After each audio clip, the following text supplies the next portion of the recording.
So ito yung sunod, mga kababayan. Dito tayo, mga kababayan. Kay Robin Padilla. Nako, mga kababayan. Ngayon, ito yung ating pag-uusapan na itong si Robin Padilla parang may balak yata. Mukhang may balak yata, mga kababayan, na tumakbong presidente. Mukhang may balak yatang tumakbong presidente. Bakit? Mga kababayan, kung naalala ninyo, binalita na kung sakali daw si PBBM bumaba sa pwesto bilang presidente. Sakali daw si PBBM bababa sa pwesto bilang presidente at ang halili daw, ang hahalili or tawag dito papalit ay si Ramon Ang. So ngayon, mga kababayan, itong si Robin Padilla, hindi pumalag. Kung naalala ninyo si Pulong pumalag, dito sa paghalili nga ni Ramon Ang bilang tawag dito, caretaker kung sakaling bababa si PBBM, pumalag si Pulong. Bukod dun kay Pulong, pumalag si Robin Padilla. So ang sagot ni Robin, hindi natin kailangan ng caretaker. Ang kailangan natin, ito mga kababayan, ang kailangan natin ay federalism. Ito mga kababayan. Abante News Online. Ito po. Suko na ang Visayas at Mindanao sa kakaasa sa mga taga-Luzon. Ito daw. Suko na daw. Wala na daw, mga kababayan. Sumusuko na ang Visayas at Mindanao sa papaasa daw ng mga umuupo na mga taga-Luzon. Kailangan daw ang uupo sa susunod ay sana taga Visayas at Mindanao. So ngayon, mga kababayan, sabi niya, federalismo raw ang solusyon, hindi ang magtalaga ng caretaker ng Pilipinas ayon kay Senator Robin Padilla. So ito po ang sabi niya, mga kababayan, sa kanyang post, sa kanyang Facebook page. Ito po. Federalism ang solusyon, hindi caretaker. Suko na ang Visayas at Mindanao sa kakaasa sa mga taga-Luzon. Maawa naman tayo sa kanila. Nako, mapaubo ako eh. Sa totoo lang, mga kababayan, kung meron mang gustong maging presidente at gusto kong iboto, simple lang. Wala akong pakialam kahit babae o lalaki. Basta walang record na korupsyon. Sa totoo lang, kung sa sunod eleksyon, kung babae, si Risa ang iboto ko. Kung lalaki, si Biko ang iboto ko. Yan lang, mga kababayan. Si Biko kasi may paninindigan. Walang ano si Biko eh. Walang ginakatakutan. Kung babae man ang tatayo at kakalaban kay Sara, si Risa ang iboto ko. Kung si Biko man ang kakalaban kay Sara, si Biko ang iboto ko. Maniwala ka sa akin, Sara.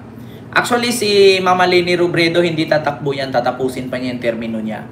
Ang inaantay ko si Biko kasi last term na ni Biko ngayon 2028. Ito yung malakas talaga, mga kababayan. Last term na lang ni Biko ngayon 2028. Kasi si Biko, presidente bumaba si Digong, mayor na siya eh. Tapos ngayon, pangalawang term niya, mayor pa rin siya. So pangatlo, wala na ngayon 2028, last term na lang niya yan. 'Di ba?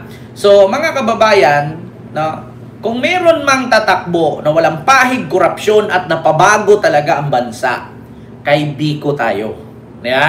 Kung hindi man si Biko at si Risa ang tatakbo, mas piliin ko si Risa kaysa kay Sara. Pwede na ba si Biko magpresidente? Hindi ko alam eh. Pero pagkakaalam ko si Biko, 40 na yata yan sa sunod. Kasing edad lang yan sila ni Di pa abot edad niya. Hindi pa ba siya qualified? 30 plus pa lang ba si Biko? 30, magti-30, pa lang yata? 33? 35? Kung meron man kung si Biko man. Pero, ang may qualified talaga, si Risa talaga. Si Risa. Mga kababayan. Si Risa Hontiveros talaga. Yung aking inaantay.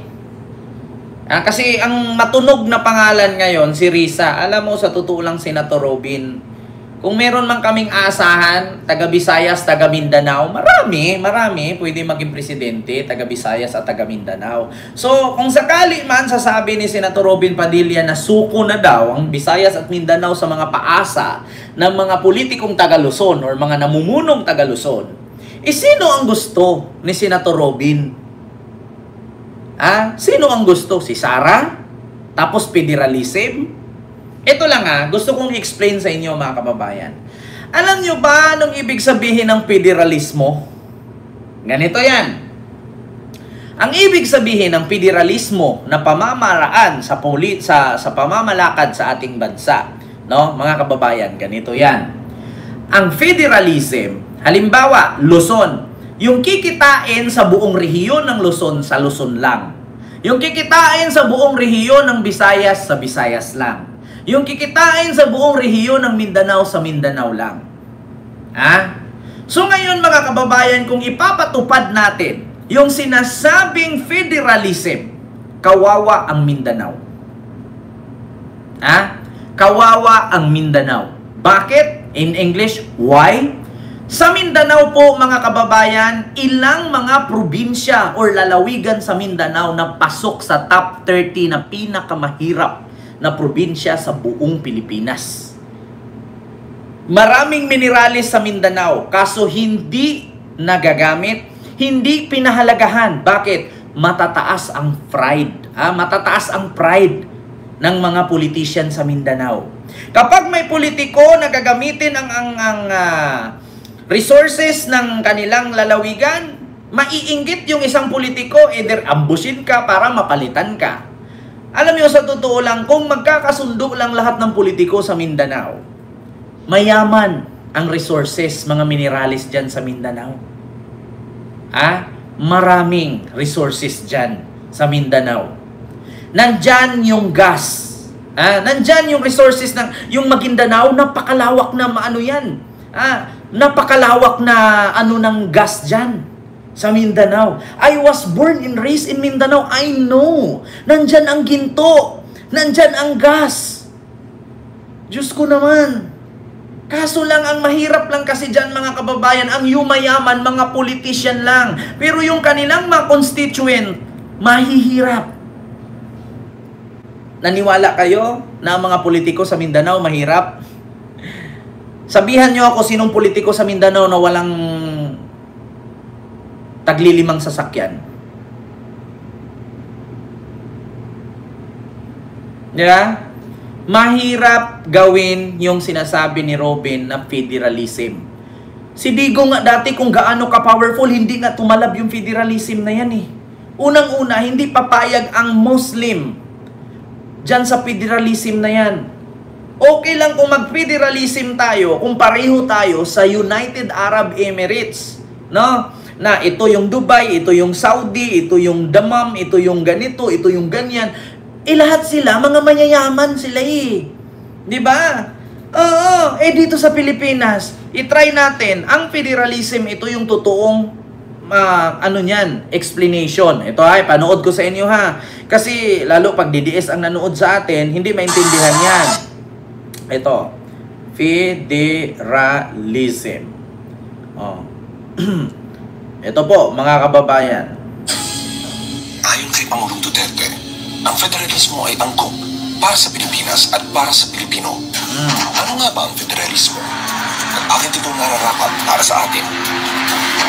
Ang federalismo ay sistema ng gobyerno kung saan pinaghahatian ang kapangyarihan, pondo at mga programa ng pamahalaang pambansa, pangrehiyon at panlokal.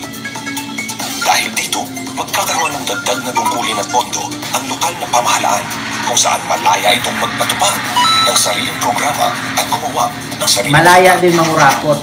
Sa sistema ng gobyerno natin ngayon, karamihan ng pondo ay napupunta sa pambansang pamahalaan. Sa ilalim ng federalismo, mga 70 to 80% ng mga nalikom ay mananatili sa pamahalaang lokal. Dahil dito, mas marami ang pera ng mga pamahalaang lokal para magpatupad ng mga plano na mas narap. Dahil dyan, Yung pondo na dapat dadalhin sa Malacanang, doon na lang sa Davao. Yung pondo na dapat dadalhin sa Malacanang, doon na lang sa Cebu. So ngayon, mas mabilis makapagnakaw ang mga korap na politician. Bakit? Kasi hindi na nag-check doon eh. Diretso na. Sila na yung mag-isip kung anong gustong gawin. Sila na yung mag-isip kung anong gusto nilang ipatayo or project. Ngayon, paano mo masasabi na ang pondo sa Davao ay para sa Davao lang kung ang mismong baha nga sa kanila hindi masolusyonan? Baha lang yan. Take note mga kababayan, ang Davao ang isa sa pinakamalaki kumita na lugar sa buong Pilipinas. Pero bakit ang baha hindi nasolusyonan? Diba? Yan kaya maraming Pilipino at maraming politician na hindi pumapayag na baguhin ang institusyon at gawing federalism. Diba? Bakit mga kababayan? Kasi kung doon lang yan gagawin sa Cebu, ang pondo ng Cebu ay para sa Cebu lamang. Okay sana kung ang mga namumuno ay hindi kawatan. E paano kung ang mamumuno tingnan nyo nangyari sa Cebu. Nung nilunok sila sa baha, sino dapat managot niyan? Anong nangyari? Ilang mga local government official sa Cebu, tikom ang bibig lahat ng baha. Diba? Yan ang isipin ninyo. Tapos mag-federalism pa kayo? Pag ang federalismo, pondo ng local government ng Cebu, isa Cebu lang. So, mabilis na kawin. Kasi bakit? Hindi na na-audit sa nationally. Hindi na na-audit doon sa national budget. Kasi si Cebu na lang. Si Davao na lang. Diba? Di ang bilis magnakaw. Example natin nangyari sa Cebu. Nilonop sila. Ano nangyari? Tapos ipapederalismo ninyo? Diba? I-federalism ninyo. Nakapagnakaw nga sila na ang pondo nasa national. Paano pa yung nandito na mismo sa harapan nila yung pondo? Diba? Tapos sasabihin, ang pondo daw nasa mismong local government na. Hindi na dalhin dun sa national. Di ang bilis ng nakawan. Alamat sa lokal na pangangailangan. Kung matupad ang paglipat sa federalismo, magiging mas epektibo at mas angkop ang pamamahala dahil mas malapit ito sa mga mamamayan.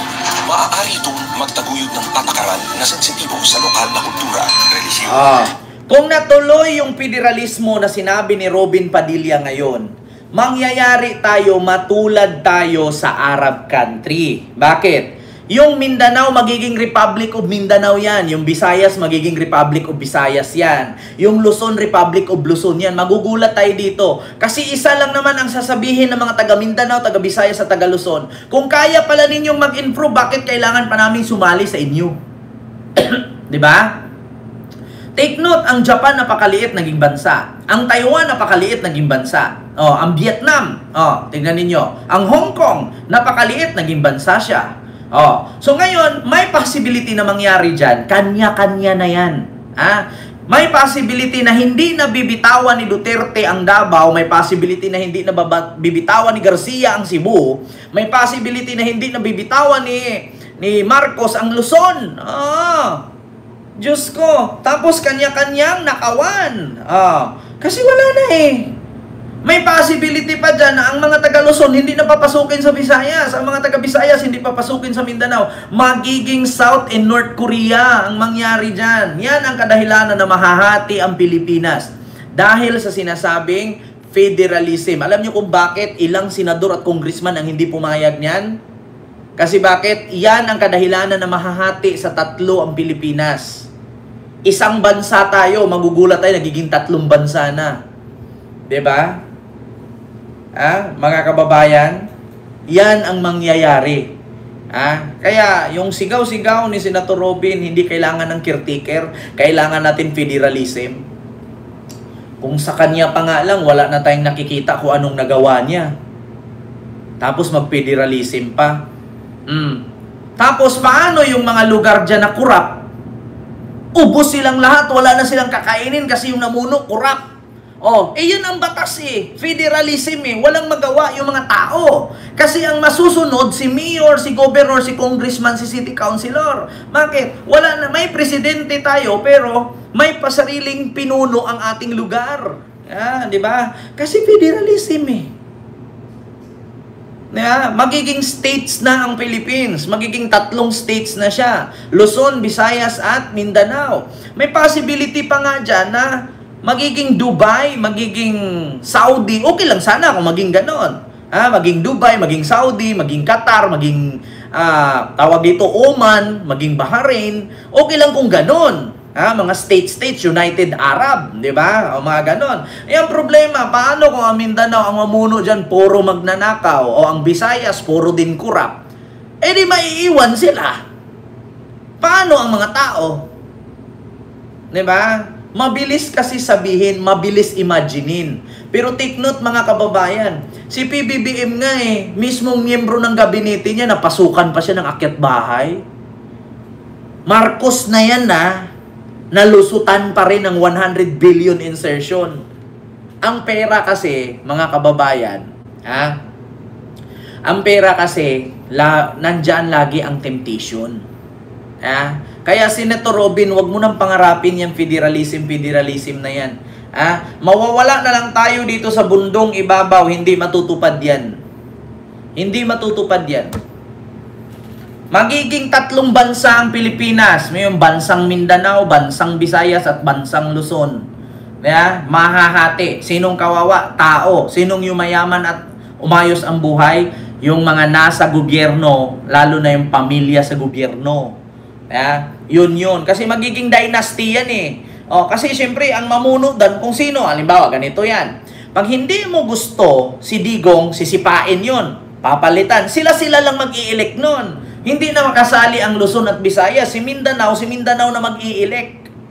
Kayo sa Mindanao, mamimili kayo kung sino yung mamuno sa inyo. Sa Visayas, mamili kayo kung sino yun. At sa Luzon, ganon. Pero may isang presidenteng tatayo.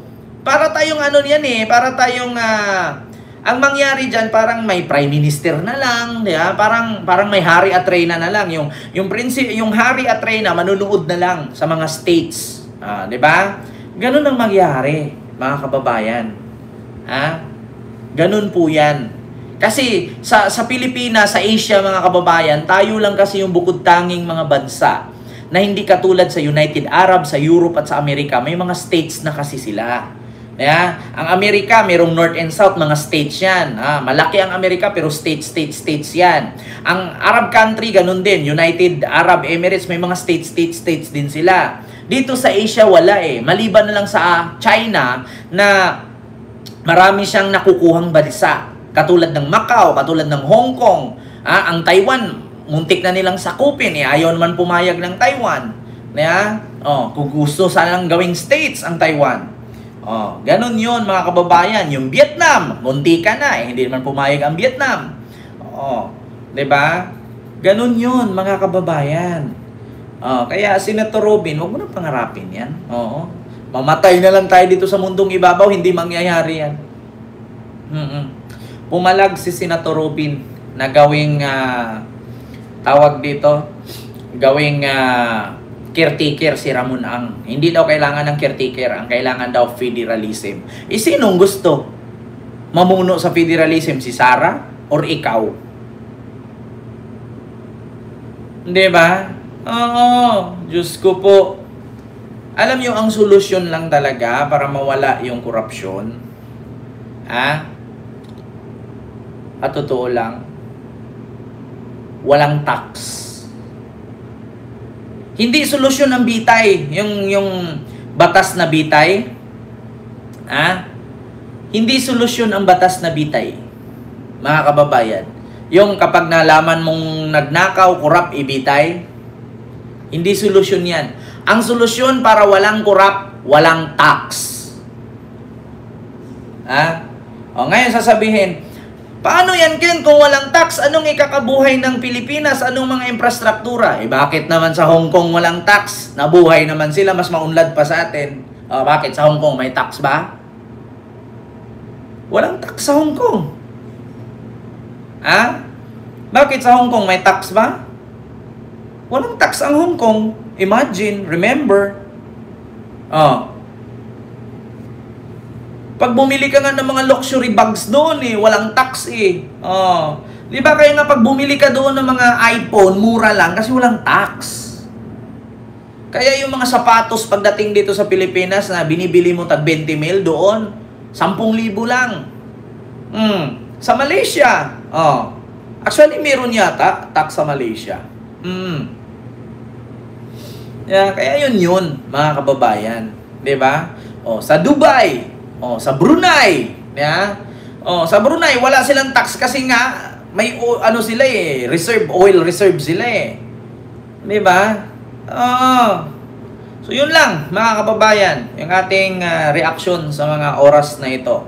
No, actually alas 10 na po. Ma'am Leticia Villamil, maraming salamat po sa iyong super sticker. Thank you so much po. Meron yung may trabaho, di ba? Kaya nga nagpapatayan ang mga politiko dahil sa pera, di ba? Yun mga kababayan. So yun lang. Mayroon, Sir Kent, may tax ang mga resident dito sa Hong Kong. Sa mga resident, pero sa mga bilihin wala. Sa resident natural magbayad ka, residente ka Pero sa mga bilihin wala silang tax. Tanungin mo kay Robin kung ano ang federalism. Ewan ko sa kanya, napanood na yata niya yan sa YouTube. So yun lang mga kababayan. Maraming salamat po sa inyong lahat.